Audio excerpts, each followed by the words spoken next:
मी आता उप्पलखेड या गावी आभार प्रदर्शन करण्यासाठी आलेलो आहे। काही मंडळींनी महावितरण कंपनीचे प्रश्न उपस्थित केले। आता मी सत्तेत नाहीये, आमदार नाहीये, तरी सुद्धा कायद्याचा अभ्यास करून हे प्रश्न कसे सुटतील या संदर्भातले अनेक वर्षांचा माझा वैयक्तिक अनुभव आहे। मी या निमित्ताने सर्व कन्नड सोयगाव मतदारसंघाच्या रेग्युलर वीज बिल भरणाऱ्या लोकांना आवाहन करतो की तुम्ही तुमचं बिल घ्या। मी एक अर्ज तुम्हाला वाचून दाखवतोय, तो अर्ज तयार करा।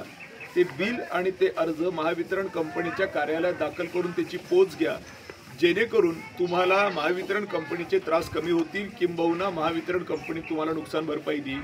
अर्ज मी वाचून दाखवतो। प्रति तक्रार निवारण कक्ष महावितरण छत्रपती संभाजीनगर विषय वीज वितरण अधिनियम 2021 च्या अंमलबजावणीबाबत महोदय, मी सातत्याने रेग्युलर वीज बिल भरत असून सोबत वीज बिल ची प्रत जोडत आहे, मात्र मला वरील विषयांकित अधिनियमाप्रमाणे वीज मिळत नसून सदर अधिनियमाच्या जोडपत्र 2 प्रमाणे नुकसान भरपाई मिळाली पाहिजे व महावितरण कंपनीकडे पैसे नसतील तर याच अधिनियमाच्या कलम 24.2 प्रमाणे येणाऱ्या बिलात त्याची तरतूद करून दिली पाहिजे करिता अर्ज करीत आहे। धन्यवाद। त्याच्या खाली तुमचं नाव लिहा, तुमचं बिल जोडा जे रेग्युलर भरलेलं आहे। असे जे लोक असतील ज्यांनी शेतीचं बिल भरलेलं नाहीये पण घराचं बिल भरलेलं आहे, ते लोक त्याच्यात चालतात, कारण का कंझ्युमर नंबर वेगळा आहे। तुमचा कंझ्युमर नंबर टाका आणि हे बिल द्या।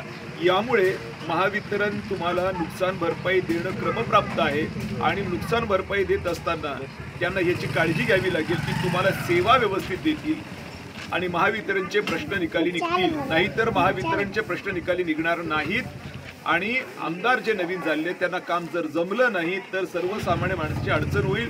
म्हणून मी हा व्हिडिओ प्रसारित करीत आहे।